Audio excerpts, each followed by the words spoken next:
Po 2 sezonach odkrywania niezwykłych Bałkanów na grzbietach tygrysów poczuliśmy chęć pokonania motocyklami nowych tras w zupełnie innej części Europy. Trzymając się więc lewego pasa, zjeździliśmy Anglię, która zachwyciła nas widokami malowniczych miasteczek i urokliwych wsi. Przemierzyliśmy Walię, w której zwiedziliśmy więcej zamków niż przez całe nasze dotychczasowe życie. Stanęliśmy nad krawędzią wywołujących ciarki irlandzkich klifów oraz zakochaliśmy się w dzikiej, majestatycznej Szkocji, nawet mimo tego, że przyjęła nas chłodno, głównie deszczem. Droga wycieczko, zapnijcie pasy i trzymajcie się mocno. Ruszamy! Niezwykłe wyspy Prokopa.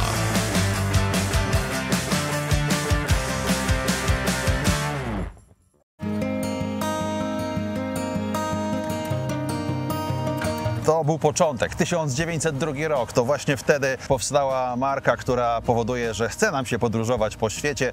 Zjeździliśmy już całe Bałkany, teraz zjeździmy brytyjskie wyspy, ale zanim wyruszymy w trasę, w nieznane, zanim pojedziemy śladami Szekspira i Tolkiena i wielu innych wspaniałych artystów, Harry'ego Stylesa między innymi, to przejdziemy się tym Hall of Fame. Kolejne daty znaczą kolejne kroki milowe w rozwoju triumfa.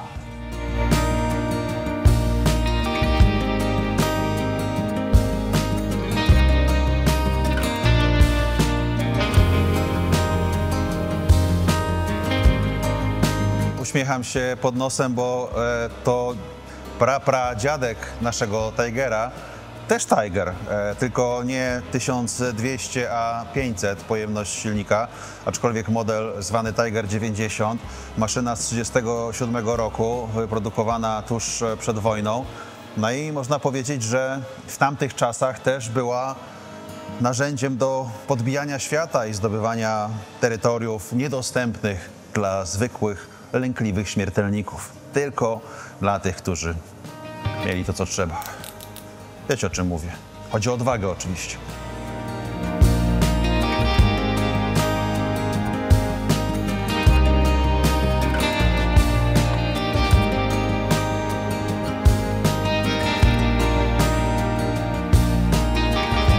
Moja twarz teraz wyraża wielkie rozdarcie, bo nie wiem, kim bardziej chciałbym być. Czy agentem 007 Jej Królewskiej Mości, który podróżował na Scramblerze 1200 w filmie No Time to Die. W filmie, w którym w rolę agenta 007 wcielił się Daniel Craig.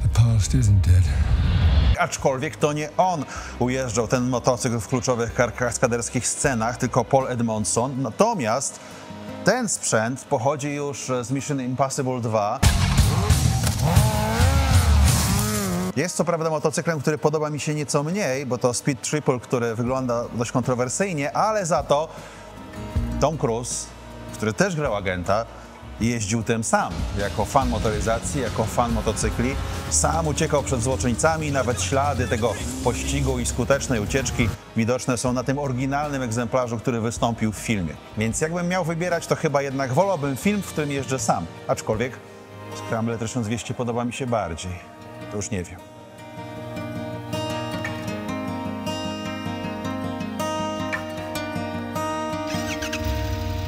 Z Jamesem Bondem jeszcze się w tym sezonie spotkamy. Na razie pora rozpocząć nasze własne Mission Impossible, czyli wyruszyć w trasę liczącą prawie 5000 km i na początek przyzwyczaić się do lewostronnego ruchu.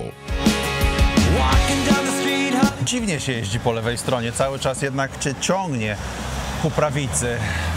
Nie mówię oczywiście w kategoriach politycznych, tylko drogowych, więc trzeba się mocno skupiać, jak się pierwszy raz jeździ tak dłużej po Wielkiej Brytanii, żeby nie zrobić czegoś automatycznie, ale to też wymusza koncentrację i dzięki temu może bezpiecznie dojedziemy do celu. Teraz dojechaliśmy do miejsca, w którym urodził się William Shakespeare. To miejsce znajduje się jakieś 150 km od Londynu i jest niewielkim, cichym angielskim miasteczkiem, które co roku przyciąga setki tysięcy turystów gotowych wypić pintę piwa za pamięć najsłynniejszego dramaturga wszechczasów. Na moje oko bardzo stare. Mniej więcej 1500 któryś rok, czyli okres, kiedy powstał najstarszy pub w tym mieście. A co to za miasto? Stratford-upon-Avon, czyli to właśnie tutaj brytyjski wieszcz stawiał swoje pierwsze kroki ku dorosłości, idąc na browara. zanim napisał Hamleta.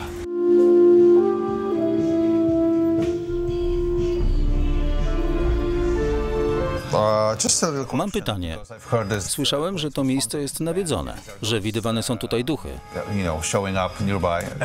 Tak, najczęściej w piwnicy. Gdy tam schodzimy, słyszymy głosy, śmiech kobiety. Czy widziałeś sam jednego z nich? Widziałem jednego, ale najczęściej rzeczy spadają z półek, same się ruszają. Ale tak szczerze, czy to dzieje się naprawdę? Czy to tylko legenda przyciągająca turystów? Nie, te rzeczy naprawdę się tutaj dzieją. Jeden z moich kolegów mógłby opowiedzieć o jeszcze bardziej zwariowanych rzeczach, jakie mu się tutaj przydarzyły. Do tego miejsca przychodził również Szekspir. Prawdopodobnie, bo działał ten pub już w czasach, kiedy on żył. Jak sądzisz, co by wybrał z menu? Pewnie coś krwistego. Pewnie tak. Okej, dzięki.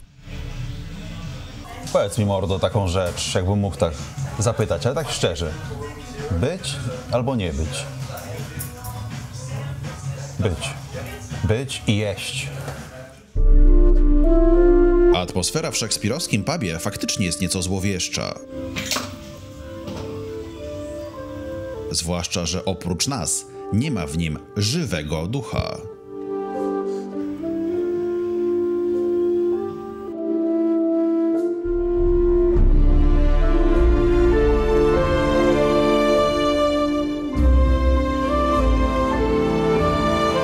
Jestem w mieście Szekspira i za chwilę zacytuję fragment jego poezji. Uwaga, cytuję.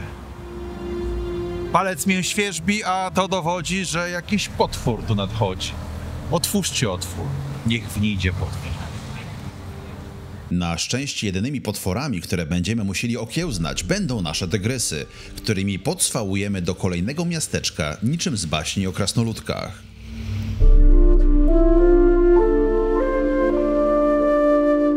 Jak ci ludzie się w tych domach mieścili w tym średniowieczu?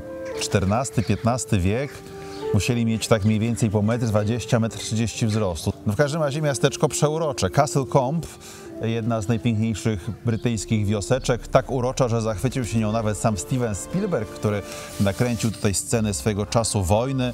Zresztą no nie jedyny film, który tutaj nakręcono, ale ten najważniejszy kręcimy teraz, czyli Niezwykłe Wyspy Prokopa. No i może spróbujemy odtworzyć też słynną scenę z Egzorcysty, gdzie dziewczynce kręciła się głowa dookoła szyi. Zobaczmy, jak daleko moja będzie w stanie sięgnąć w swoją stronę.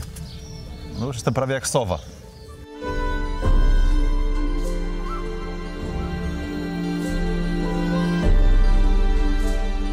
Zupełnie jak w domu. Pewne rzeczy są międzynarodowe. Na przykład w kościele chętnie rozmawia się o pieniądzach.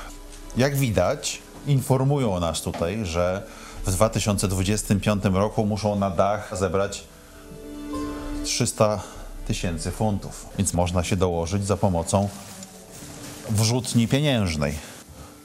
Można też zakupić jeden z artefaktów pamiątkowych, ale można też w średniowiecznym kościele odnaleźć ślady finansowej nowoczesności.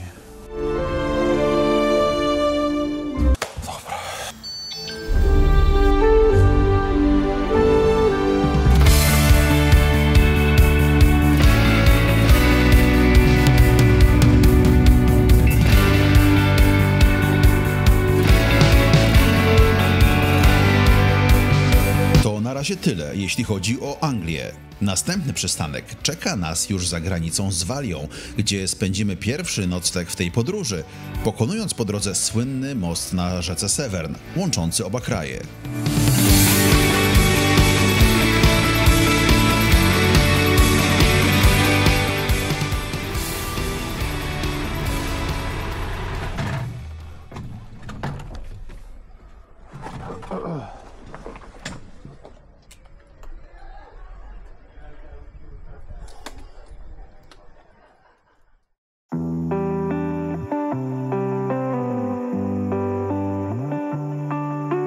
Nie była to najbardziej udana noc, ale o tym za chwilę. Kiedy jednak pierwszą rzeczą o poranku jest taki widok, łatwo zapomnieć o pewnych niedogodnościach. Jedną z najpiękniejszych i najbardziej zadziwiających rzeczy w Walii jest sam język walijski, którym teoretycznie mówi około 20% ludzi w Europie, ale jak pogadaliśmy sobie z przypadkowo napotkanymi mieszkańcami tego miasteczka w Walii, to wszyscy twierdzą, że nie są w stanie nawet przeczytać tego, co tu jest po walijsku napisane, co oznacza po angielsku parking dostępny dla autobusów tylko w zatoczce dla autobusów, a gdybyśmy chcieli spróbować przeczytać to po walijsku, to brzmiałoby mniej więcej Parciam dim emphasis undik. Myślę, że jak się puści taśmę od tyłu, to będzie to prawdopodobnie znaczyło dokładnie to po angielsku. Kręć.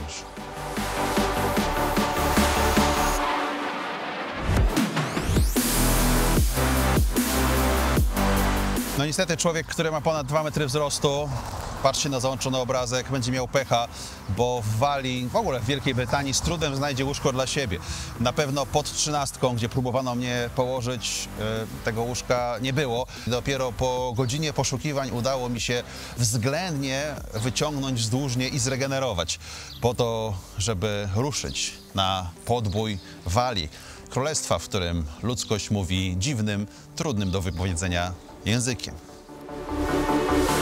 Najpierw jednak czas na poranną gimnastykę, bo czeka nas kilka godzin spędzonych w siodle, co po pewnym czasie staje się odczuwalne dla moich 47-letnich kości. Gotowy. Mój wiek jest jednak niczym w obliczu zmurszałych 1000-letnich murów zamku, u podnóża którego nocowaliśmy, albo nieodległego opactwa, gdzie kierujemy nasze motocykle.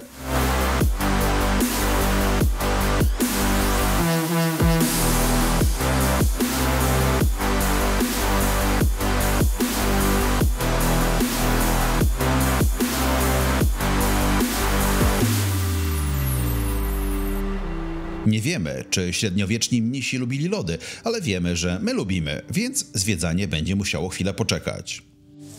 Thank you. Jak się mówi lody po walijsku? Właściwie nie mam pojęcia. Nie mówisz po walijsku? Nikt nie zna walijskiego w Walii, z tego co widzimy. Dziękuję. Opactwo w Tintern to jedna z wielkich turystycznych atrakcji w Walii. Katedra gotycka zbudowana w 1200 którymś tam roku. Nieistotne, najważniejsze jest to, co się z nią później wydarzyło, a konkretnie co zrobił z nią Henryk VIII, słynny władca Anglii, który nie dość, że miał 6 żon, z których 2 wyprawił definitywnie na tamten świat, zamiast się rozwieść, to po prostu posłał je na śmierć.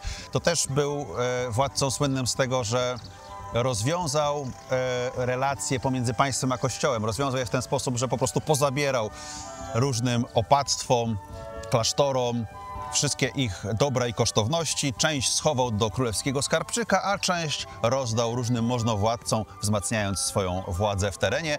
Plus sam mianował się głową kościoła i w ten sposób powiedział: Teraz ja będę rządził. Mądry chłop, choć kontrowersyjny, trzeba przyznać.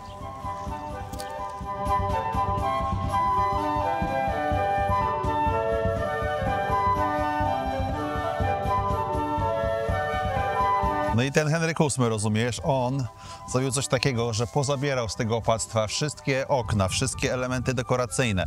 Również z dachu powywoził do skarbczyka królewskiego elementy nośne. Wiesz, czy są elementy nośne, prawda?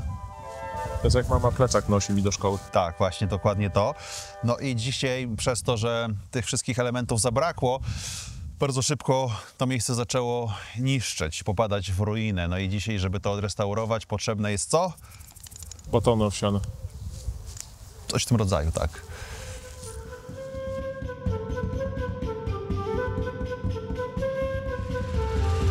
Dokąd teraz? Jak nie trudno się domyśleć, do kolejnych spektakularnych ruin.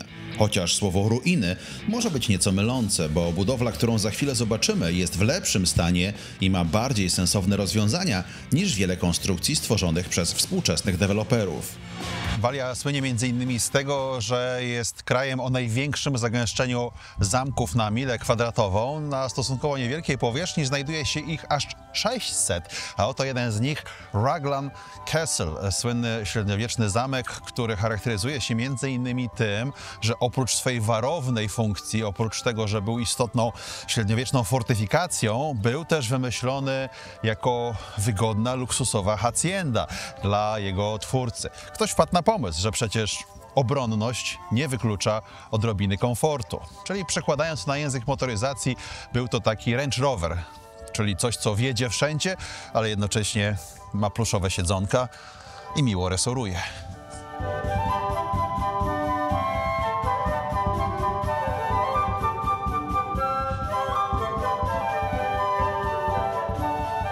Średniowieczny wynalazek, a myślę, że nie jeden dyrektor programowy wielkiej stacji telewizyjnej dałby się pokroić za coś takiego, żeby stało w każdym polskim domu. Zamykasz widza, na przykład teściową, dajesz jej pilota do ręki i już ci nie ucieknie. Musi oglądać. Chociaż w zasadzie dzisiaj nawet nie trzeba jej przykuwać, wystarczy jej puścić jem jak miłość.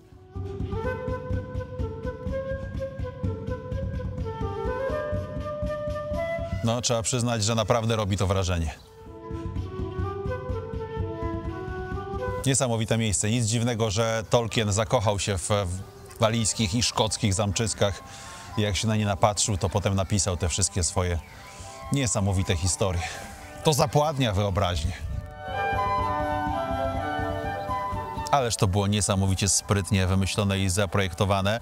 Nie tylko fosa służyła jako basen, do którego zejście ewidentnie znajduje się w tamtej przestrzeni. Ktoś próbuje w tej chwili sprawdzić, czy woda aby nie jest zimna. I wouldn't recommend it, no. Ale jest odważny.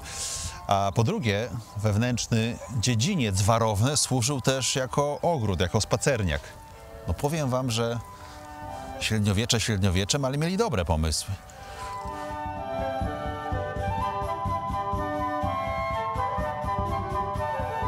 Pani sobie w sandałkach czyta książkę. Ja mogę pani powiedzieć, co jest w tej książce. W tej książce jest m.in. historia, która jest niezwykle fascynująca. Historia o tym, że kiedy podczas wojny domowej machina oblężnicza przybyła pod ten zamek, jednym z elementów, które wtedy zastosowano po raz pierwszy w historii, była taktyka wojny psychologicznej. Nie tylko dystrybuowano fake newsy, nie tylko dystrybuowano różnego rodzaju pamflety, które miały złamać morale obrońców zamku, ale też grano specjalną muzykę, która miała ich stąd wykurzyć. Ciekaw jestem, jakiego rodzaju to były melodie. Nie wiem, co ja bym zagrał. Zenka bym może im puścił, bardzo głośno. Na samą myśl o tym przeszły mnie ciarki, mam ochotę opuścić to miejsce. Nie przyjechaliśmy do Wielkiej Brytanii tylko po to, żeby powtarzać lekcje historii, bo przecież naszym głównym celem jest motocyklowa przygoda. A obłędnie pięknych miejsc do jazdy w tych okolicach nie brakuje. Dlatego przyjmujemy kurs na północ, drogą numer 4069, żeby nasycić się niezmąconym urokiem walijskich krajobrazów.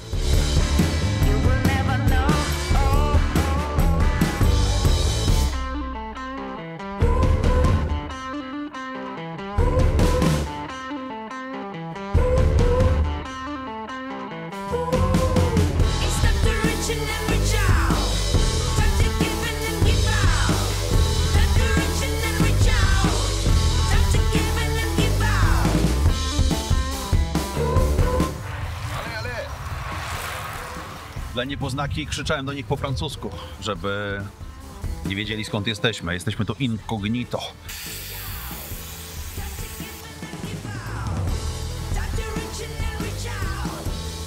Jestem spokojny. Jestem spokojny, że sztuczna inteligencja, która potrafi wygenerować nawet najpiękniejsze, najbardziej szalone, najbardziej wymyślne obrazy złożone z zer i jedynek, nie będzie w stanie nigdy stworzyć czegoś takiego, co zachwyca nas swoim naturalnym urokiem. Walijski Park Narodowy sprawia, że człowiek ma ochotę się na chwilę zatrzymać, zaczerpnąć w nozdrza zapachu licznej roślinności zwilżonej przez poranną rosę, wsłuchać się w kwilenie ptaków, które gdzieś tu w tych krzakach wysyłają swoją tęskną pieśń. Pomachać przejeżdżającemu właśnie kolarzowi, który poci się w swoich obcisłych trykotach, żeby dojechać na koniec tej krętej drogi, a przede wszystkim popatrzeć w oczy romantycznie skubiącym trawę owcom, które pasą się na tutejszych łąkach, pozostawiając jednocześnie dla strudzonych wędrowców fragmenty swojego wierzchniego odzienia, po to, że kiedy złapiecie ziąb, zawsze możesz otulić się walijską wełną i poczuć gorącą atmosferę tego miejsca.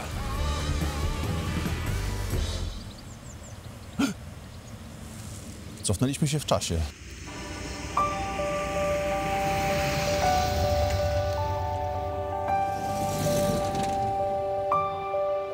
Czas zatrzymał się tu w miejscu.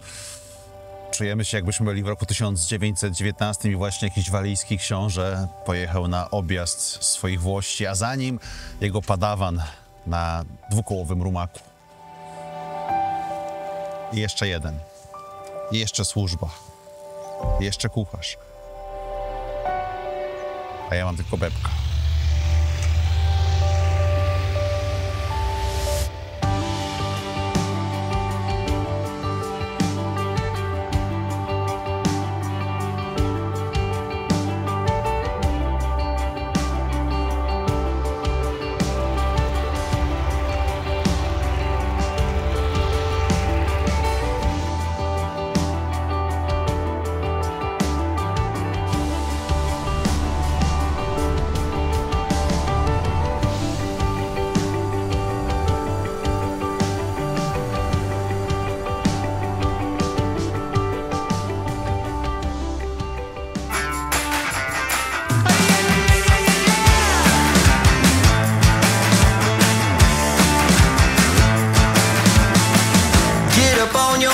This is a shakedown. Order up that beat just like it's takeout. Show me you got soul inside those new shoes, and you can rock and roll with an attitude. So good, so fresh, just the way you like it.